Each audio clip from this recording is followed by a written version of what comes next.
Let's go. You lead the way. Where are we headed? Towards a net zero future, of course. Cleaner water, more electricity, a sustainable society. That's the destination we've set ourselves. This we know. Yes, we know exactly where we're going, but we need to get there quicker. So, let's build on the progress we've already made by working and walking together. With the right partners, tools and ideas, we'll become an unstoppable force. This we know.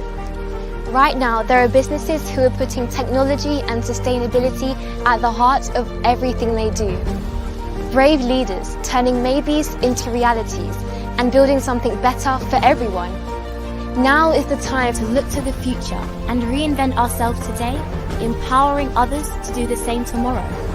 Yes, we know what the future holds, and we know how to get there. So, let's take charge of the journey today.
Welcome to our school board meeting. Namaskar. Hello. Hi.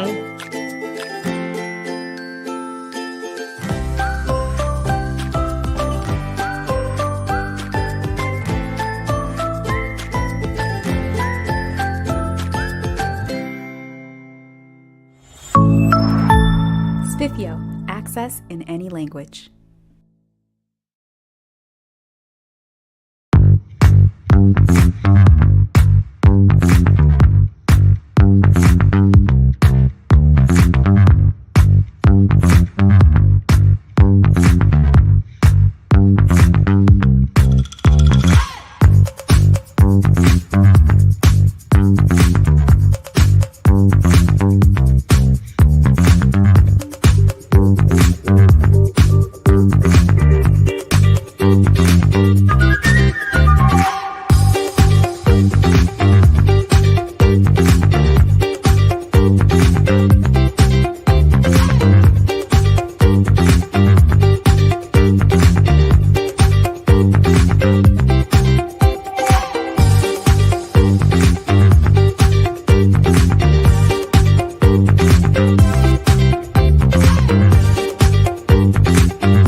When I started here as principal 17 years ago, it was very different. Set the mark for all the other children who've come on board. It's a school that is willing to not be conventional quite intentionally. We're trying to say we'll do something that's different, and we do that all the time. We teach love and empathy and kindness, flexibility, problem solving, resilience, innovation, compassion, because those are far more important than just knowing how to read and write. We teach them how to manage real life situations so that they use their thinking to try and problem solve. In society, at work, those are the kinds of things that are going to happen all the time. Generally, there's a sense of the children working across the grades to help each other. They help us with the recycling. They will help in the library. Children help with all the animals. They are part of what the school represents. They're not just a byproduct of what we do. I'm really proud of the society that we have created here, that we're still creating literally day by day, because it never There's stops. so much creativity, there's so much potential that if you open your eyes wide enough, you can see the South Africa Mandela dreamt about. Because he didn't dream of a utopia, he dreamt of a real place where people were working together and trying to move forward together. So the truth of the matter is that every single one of these children does come from a different place. Some of them are very wealthy children, some of them are exceptionally poor. And every single time we bring in another different child to the school, we learn something else. People are learning from us while we're learning from each other. The whole world might now be sitting up and taking notice of our little microcosm of society at the southern end of the southern hemisphere.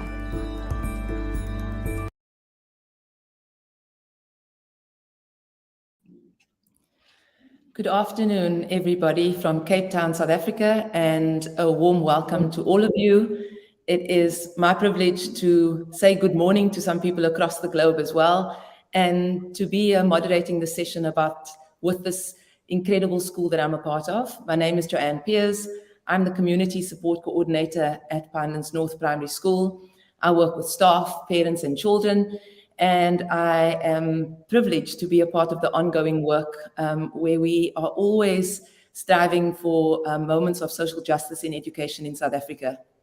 I'm also working as the head of academics at the Center for Creative Education and pursuing my PhD. So with us today, we've got 3 members of our community, and I'm going to start off by introducing Roseanne Reynolds. So Roseanne Reynolds holds a PhD in education from the University of Cape Town and is a lecturer with a focus on childhood studies in the School of Education. Roseanne holds a master's in applied language and literacy studies and an honors degree in education, specializing in special needs education. Roseanne's research interests include philosophy with children, philosophy of childhood, inclusive education, including disability studies. Roseanne is a qualified teacher and spent 19 years in primary school education. For 8 years, she developed and headed up the Inclusive Support Department at Pinelands North Primary School in Cape Town. During Roseanne's 25-year association with Pinelands North Primary School, her roles have included student teacher, learning support teacher, mother. Her 2 children also attended the school, and her 2 nephews attended as well. She was a member of the governing body, head of inclusive support, and she was my colleague. So it is great to hand over to Roseanne to tell us a little bit more about the history of Pinelands North. Thank you, Joanne, for your kind and generous introduction. I met Anne on her first day of being a principal at Pinelands North in 1997. She was a woman principal. It was very unusual then. It remains unusual now because in South Africa, only 20% of principals are women. That was my first day as a student teacher, and our lives have intersected, as Joanne expressed, since then. Anne took over as principal of Pinelands North during a time that as a civil society, we were tentatively engaging in what South Africa could look like after apartheid. South Africa is a country built on inequality, inequity, and colonial and apartheid violence.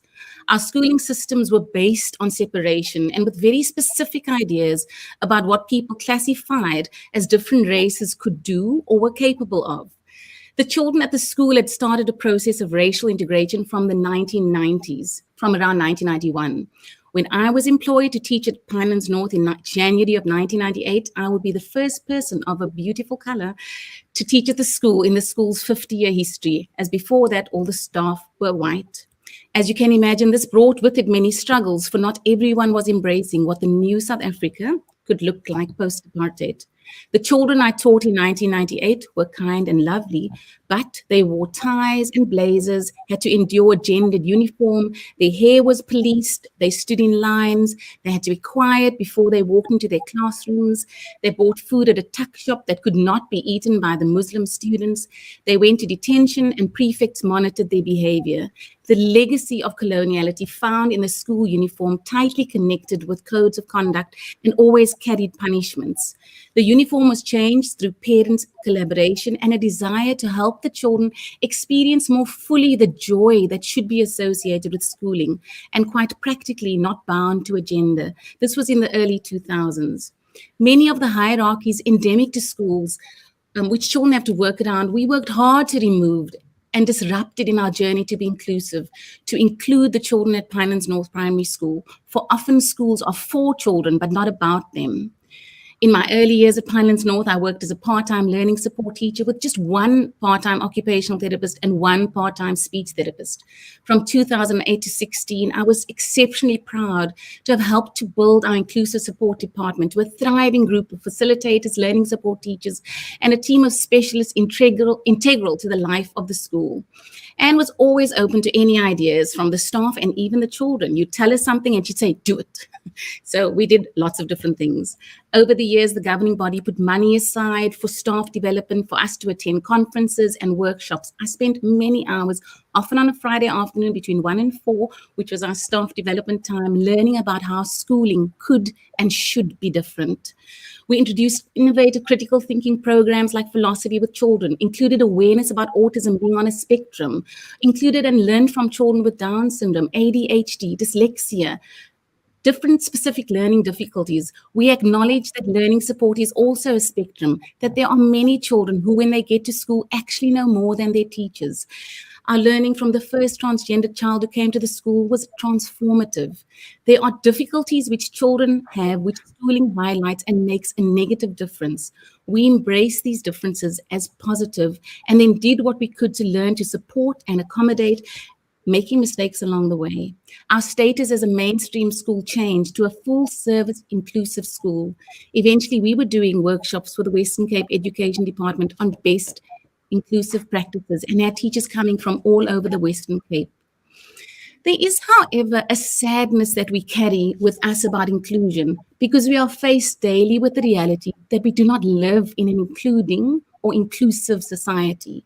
Overcoming adversity is a daily endeavor. Anne and I and many teachers sat in the office that Anne is in now with parents weeping about the exclusion their children had faced at other schools, often so desperate for someone to say, yes, come in, come here. We could not help everyone as we could not do what every child needed. So there are some people who did not have the best experience at our school, as we could not help them in the best way. We were not always ready, but we always tried. My own children, Kai and Ella, were able to attend the school from grade 1 to grade 7. However, more significantly, when they were between the ages of 1 and 2, they came to school with me and were looked after by someone that I employed. Kai was actually looked after by Anne's mother, Lynette. I still do not know another school which would embrace such a radical idea. We could have our own babies come to school and we could play with other babies during break time. It's a different philosophy about what makes a community. For the staff who had puppies, they could bring their puppies to school, or rats, or. And the responsibility of care was always between young and old, never simply the old looking after the young. And as a family, we helped each other. So for those who could not have children or did not have pets, we were able to share and embrace each other's pain and our joy. When I started at the school in 1998, there may have been one fish in a bowl in a classroom, or maybe one hamster in a cage in a classroom. And I watched as the animals grew, became integral to our positive discipline and restorative justice approach, and the reality of inclusion of not only the child and adult humans at Pinelands North, but who and what else we share the planet with. And the heart of the school has simply grown bigger and bigger. The children at Pinelands North Primary School have been our greatest gifts about why inclusion is crucial. What they have taught me and all of us about inclusion is that it transforms lives because it shifts what was the only way of doing something to a new way of being in the world. Pinelands North is shaping a new world. Thank you. Thank you, Roseanne. It's so important just to sit with the legacy and the length of history at Pinelands North. And it really just reminds me as a moderator how much the work is a daily work, and that it's not just about the celebration of overcoming adversity as a once-off event in 2022. So thank you for taking us back along that path. And as we move through the session, I would like to introduce Anne as the principal to take us a little bit further as a response to Roseanne sharing that backdrop. So Anne Morton was appointed as the principal of Pinelands North in a time, like Roseanne said, in South Africa when young women didn't manage co-ed schools. As a teacher, departmental head and deputy principal of both co-ed and girls' schools before she arrived here, a passion for teaching and human rights meant that she immediately started changing the previously white and monocultured school community to one which now reflects South Africa in its fullness and its beautiful diversity. Over the last 26 years of her principalship, the school has transformed and is now recognized as one of the very few fully inclusive schools in the country. So Anne, with that and being a part of that journey, exercising that kind of momentum and commitment to change, tell us a little bit more about how it is a continuous journey for you to be reactive to the environment, to respond to the time, and how are you currently, as a leader of the school, adapting in this ever-changing world? Thanks, Joanne, and thank you to everyone who is watching at the moment. I think one of our takeaways is courageous leadership. And I think that's one of the things that I learned early on, that every single day is not a happy day, and every single day is a tough one. And we learn as we go, and we learn from children, we learn from adults, we learn from parents, we learn from animals. And so I think courageous leadership is what keeps me going and lots of our staff going every single day. The human rights, I think, was one of the main reasons why we started on this journey. Not only the human rights culture in South Africa at the time, but certainly my belief that everybody is valuable. And how can we then say some people are more valuable than others? And so to have children at our school who couldn't read doesn't mean they can't do anything. And so it was actually about creating an equitable space for all children and all adults in a safe environment.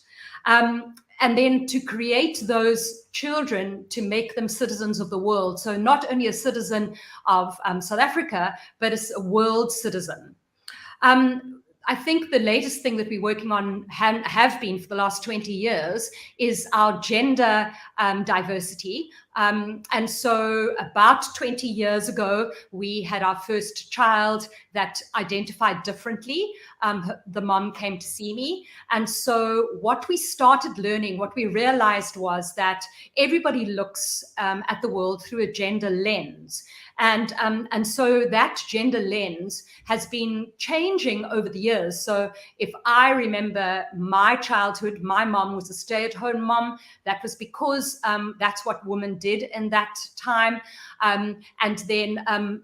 And it was traditional that you got married, that as a woman that you got married, then you had children, and that a couple of years ago, only could women actually become principals of co-ed schools. And so our gender journey in the world has been changing, particularly over the last 100 years, but in Pinelands North, it has been changing over the last 20 years. And so what we noticed was that we kept getting more and more families at our school who were not traditional man, woman, boy, girl families, and that we had very few families that actually were like that. In lots of cases today, we have very different families. And so when we refer to a family, we don't celebrate Mother's Day or Father's Day, because some children don't have mothers. They might have two fathers, or they might have two mothers, or they might only have one of them, or they might be being brought up by grandparents. And so our families at our school now are not, very few of them are stereotypical that I grew up with. And also what we realized was that gender is not binary. And so you don't have to be a boy or a girl. So in gender, in schooling, you always learn about what is the opposite of man? Well, it's woman, and the opposite of boy is girl. But actually what we realized is that is not true, because everybody is on a continuum of gender. And so you identify on some part of that timeline gender continuum. And so you're not necessarily on the boy-boy end of the spectrum. You might actually be on the girl-girl spectrum, but actually you might have boy parts. And so we realized that was the case. And so today, so in 2003, we started changing our uniform. Roseanne talked about decolonization, and we started that journey a long time ago. And a lot of it had to do with gender. So boys and girls wore different uniform. Boys had to have their hair cut short. Girls could have their hair tied up, but could have it short. Only girls could wear earrings. And so we, right from early on in the year 2000, did we actually start changing those kinds of policies. So today, if you walk in our classrooms, you will not notice a boy or a girl according to their hair, because hair means nothing here. People with their hair tied up might be boys or girls. Hair with children who have their hair very short might be boys or girls. We also changed our toilets and our urinals. That was one of the first things that our first transgender child said, that the reason why she didn't feel comfortable in her previous school was because she had to go to the boys' toilets. She did not believe she was a boy. She had boy parts, but was not a boy. And so that was her big issue. So that was when we realized that we needed to do something about creating gender neutral bathrooms.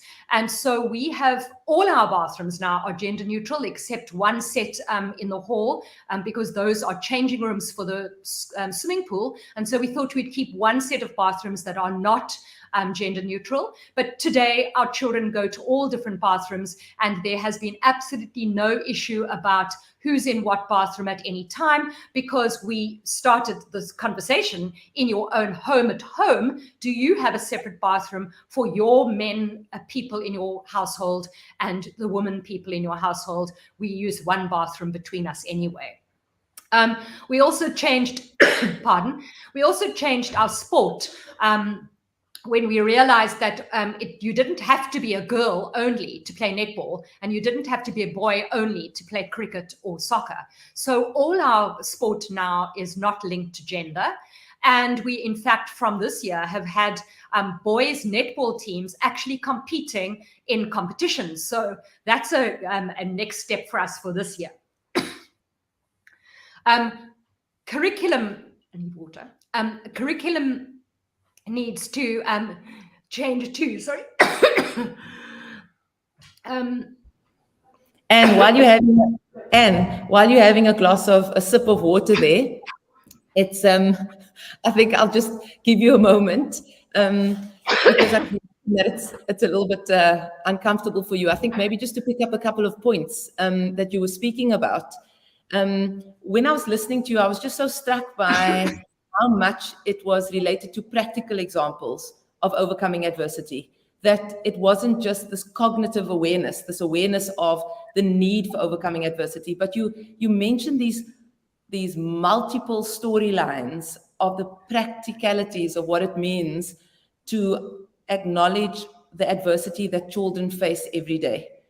So whether it's in the realm of gender and the traditions that children face, or whether it's to do with the way that children learn.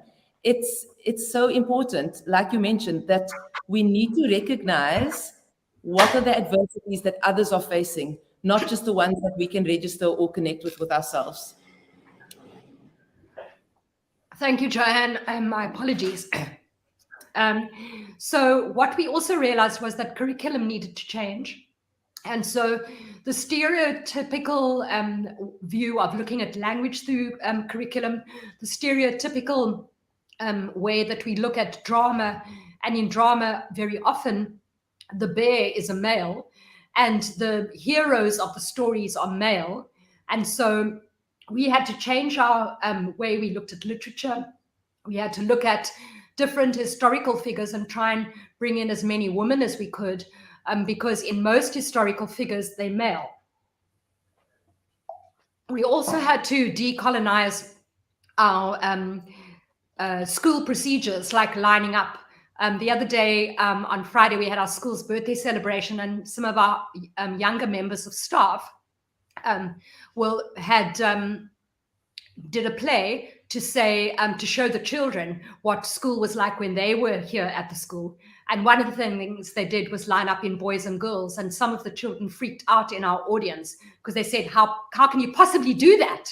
So our children are so acclimatized now to not lining up in boys and girls. We don't reward boys for particular behavior, reward girls for particular behavior. We don't seat children in boys and girls either, because what does that matter? We use gender inclusive language and pronouns, and many of our children have told us they want us to use a particular pronoun with them, which means that if they are a boy, but they don't want to be seen as a boy particularly, then they will come to us and say that they need to be they or them. And so all our staff are learning all those things now, because a lot of the time it's harder to do that. Finally, we've had several transgender children over the years, and we currently have quite a few non-binary children at our school currently, and we look forward to continuing the gender journey every single day. Thanks, Joanne. Thank you, Anne. I think the theme running through is the continuum, an ongoing process for all of us to be evaluating what are the ways that our children and our communities are moving through the world, and how can we support them in overcoming adversity.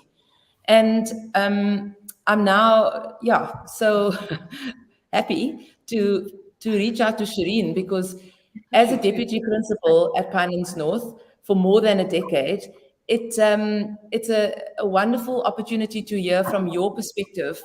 You know, I know that Anne has always emphasized the fact that leadership is not just about one person, and that you play quite a significant role as the deputy, having taught in historically disadvantaged schools in South Africa and in the USA.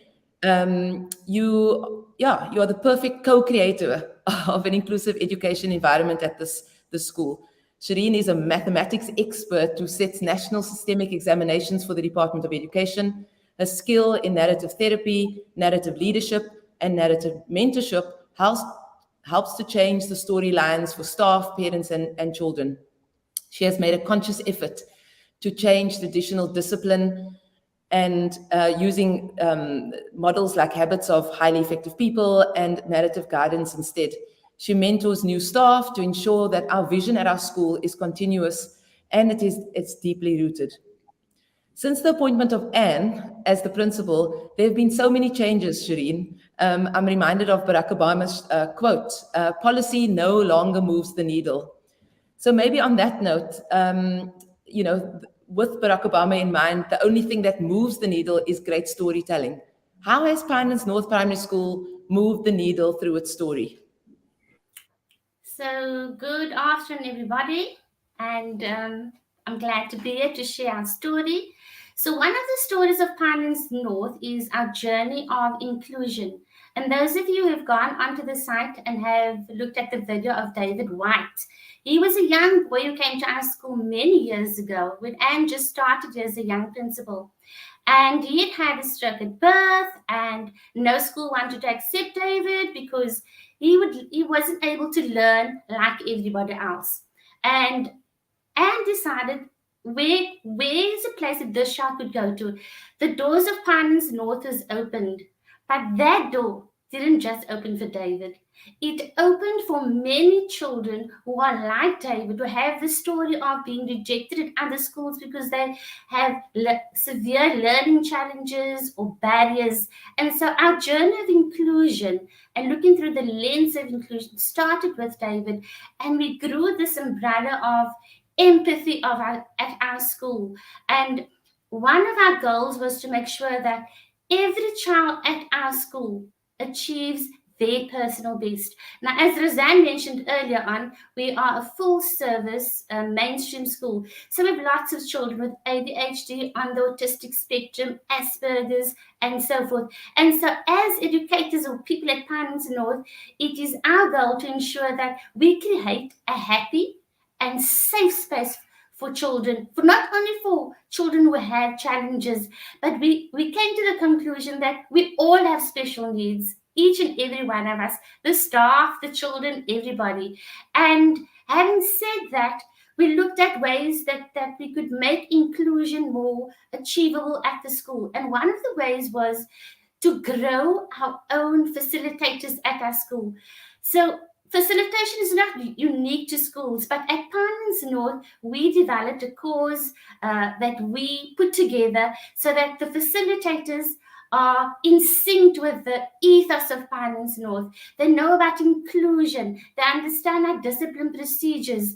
We mix and match facilitators and children where they can be maximum benefit for all of them. So that was one way that we could help overcome challenges and include children. Then we always look at that academics are not the be all and end all of everything. And having said that, the old previous curriculum in South Africa, everybody did needlework and woodwork. Woodwork was set aside for boys and needlework was set aside for girls. Eventually, as the education processes changed, that was taken out of the syllabus.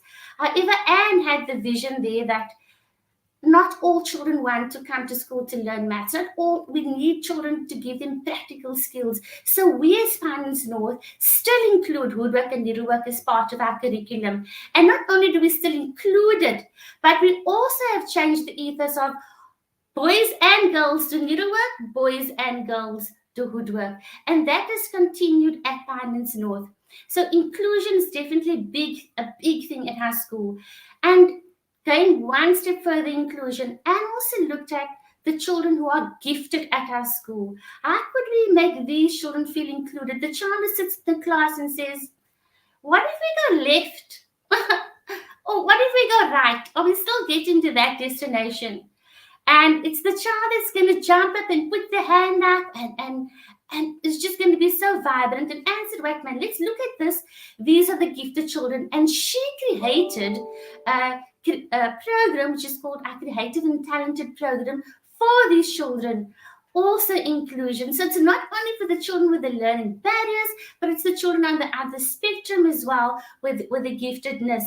And so one step further, at an inclusive school, we have children with anxiety and stress and children who don't necessarily socialize well. And so together as a school, we said, how could we overcome this challenge for our school? And again, Pinelands North sat and said, let's start an online school so that these children can still benefit from an education at Pinelands North. So they can learn in a safe environment at home, so they can feel comfortable, but they can also come to school on days when they feel that they need to just play during break, or they can come for art, or they can come for phys ed. So that is inclusion for us, looking at all aspects of our children. Also, you can see we broke away from the traditional uniform. They've already spoken about that. But we also encourage our teachers not to let education be in the 4 rooms of the classroom. We encourage our teachers to use every space for learning to take place outside on the field, on the quad. I can't think of all the places right now, in the gardens in front, but making learning comfortable for children. That is what Pinelands North is about, creating a safe, a happy space for children and using all the different places. Our school also allows our children to come bare feet to school. Again, are you comfortable with shoes? No, we're uncomfortable, so let's come bare feet. Our staff are also doing that, all part of inclusion. And so the second last point I want to speak about is discipline at our school. It has been a journey at Pinelands North where we've, over the past 16 years ago, we have changed the way we perceive discipline. Even the word discipline we cringe a little bit because we want to change the word to guidance or narrative guidance. And so for us, 16 years ago, our principal and the staff sat down and said, introduced the 7 habits of highly effective teachers, the 7 habits of happy children, and that became the basis and the grounds for our discipline. So if a child is sent to me or children are sent to me and there was an altercation, I look at which habit have you not followed, and it'd be maybe synergizing. And so we would say, synergizing, how would you fix this problem the two of you are perceiving right now? And then I'd move on to the next habit. How can you think win-win? And those old traditional rules of you must not do that, you must be quiet in class, you must became replaced with the habits of mind. But the journey of discipline continued at Pinelands North, and we then introduced narrative therapy. And narrative discipline is what we actually needed for a culture where inclusion is such a huge part of our lives. And so that is our story, and part of the discipline is creating a positive ethos. And so we have this little caught in the act at the front office where we'll say, Roseanne caught Joanne sharing her lunch with somebody and she was caught by Roseanne. This gets announced on a daily basis. So what do you want to do as a child? You want to get recognized as being a good child at Pinelands North. And so this is done on a daily basis. Everywhere where you look in the passages, we have this, can I catch you being a good citizen? Can I catch you? Can I catch you? It's right there behind me. Can I catch you thinking about your thinking? It's just, and the habits are right there behind me as well.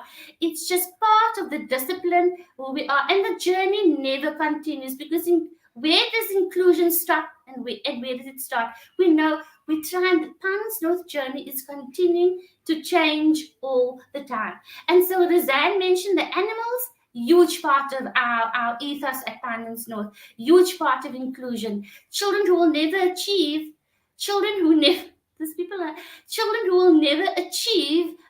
maths academic awards are suddenly bunny monitors, chicken monitors, a huge thing in Pinelands North's lives. The children learn to nurture and take care. Inclusion doesn't stop outside of the classroom. And we also use the Reggio Emilia approach at our school, which is collaborative learning at our school. I can speak on that. I'm not going to do much of that, but I'm going to end with a story of a young girl at our school.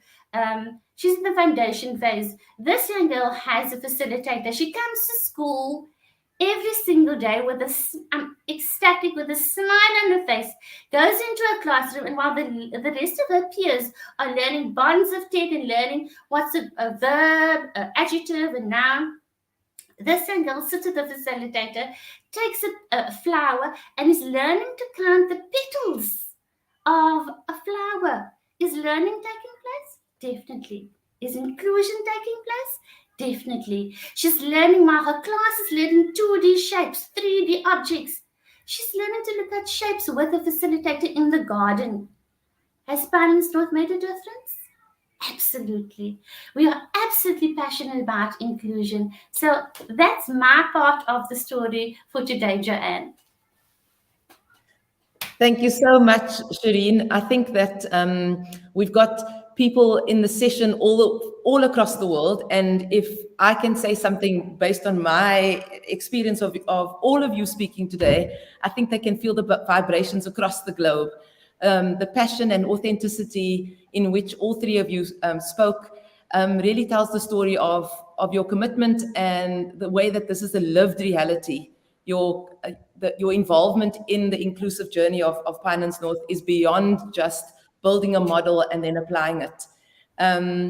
I saw that there were a few questions in the chat, but I've also had a look at the fact that our 5 takeaways will cover some of those. So I think I might just cover those first and then see whether there are any questions that might come that need further attention. So we've got 5 takeaways, and I think they do speak to one of the questions in the chat about how do we, as a school, overcome some of the environments or views of education that don't necessarily think in an inclusive way.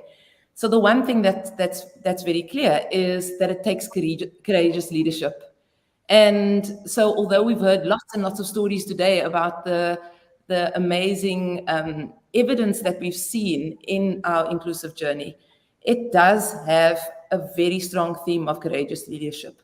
Courageous leaders continue to push boundaries and face some of these really set traditional walls with bravery. And that's not only to do with the leadership at our school in terms of the adults or the principal, but the leadership that the children also guide. Leadership relies on collective participation, as well as the leadership taking responsibility for how we need to be listening to one another, how we need to overcome the challenges that we face. And if all the people in the organization have the same underlying values, then the aims of the school will be aligned. So schools should include the children's voices in their leadership approach, the voices of the community, and not only be thinking about the role that educators play in leading education. So that's takeaway number one. Takeaway number two would be understanding the needs of an ever-changing world. I think many of the stories that were shared today give a spectrum of the different ways in which the world has been changing and the ways in which Pinelands North has had to respond to that. The world has changed exponentially in the past decade, which has affected schooling around the world. For Pinelands North, we realized that the importance of digital training, for example, for our teachers during COVID was an important step that we needed to make, and starting our online school. For the children who couldn't attend school or needed to be schooled from home. So if schools use the Italian concept of cura as their main approach, then the care of the environment, the people, and the self becomes central to the school's ethos. So it's not about the individual self, but always the relations that we have with community and the environment around us. With a growth mindset, this encourages diversity in its full spectrum of all the facets, including gender and diversity. Understanding the world requires Pinelands North as a community to listen to the realities of the broader context in order to respond with relevance and responsibility. And then takeaway number three, including the wider community. As a school, you cannot act alone. Participation and collaboration with external parties, even the ones who don't necessarily invest in the same ethos as you do, is critical. The school governing body, department officials, parents, and other schools is essential in the journey of thinking about change. This school welcomes the participation of volunteers, parents, and unemployed citizens to be part of the support and care network that we have. The school runs many workshops and courses for parents and other schools to share our skills and to develop our skills further. So paying attention to this is crucial in order for the wider community's involvement and contributions to be included in our journey. And takeaway number four, equitable opportunities for all the children. The school curriculum is differentiated to assist all of the children's individual needs, creating better support for every child's learning. The accessibility of the curriculum is also reflected in the accessibility of the building and the school grounds and the space around us. To create equal access for children to attend school is included in what it means to make adjustments and differentiated teaching and learning, which also includes financial support.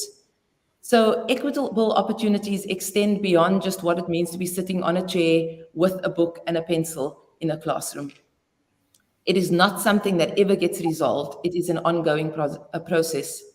And then takeaway number five, positive behavior strategies. Shireen touched on that as well. The school tries not to use the word discipline, not because we don't believe that this floats around in the schooling and education spaces around us, but because we prefer to create positive storylines instead. The staff have been trained in narrative therapy, mediation, and restorative justice practices to give the staff the skills to respond to the changing society that we are part of, to think about changing from within. So catching somebody in the right is a way of writing new storylines rather than focusing on things that are maybe normally about negative behavior. So these are the five takeaways that we have. And I think that we are We still have a few more moments, and are wondering whether, based on what we've just shared, whether there are some other questions in the chat, or maybe one of our speakers have some contributions to make to those 5 takeaways. I'm looking at the chat, and it looks like complete words of encouragement and support, and so thank you for that. Roseanne, would you like to just pick up a little bit on some of the 5 takeaways, maybe from your involvement as someone that's working in higher education in South Africa? In what ways has the school not only encouraged education for primary schooling, but been a voice into the higher education space? Thanks, Joanne. I mean, I see there is one question about, but maybe you could check that from Domi Keller. But something that we haven't spoken about is actually where our children go to from here. And that's something really, I mean, something you've touched on. And it's not that we were trying to be inclusive for Pinelands North's sake, but actually moving them in, doing the negotiations. We actually spend a lot of time talking to the high schools that our children went to, because schools were not ready for what we were able to do with them, to look at them so differently.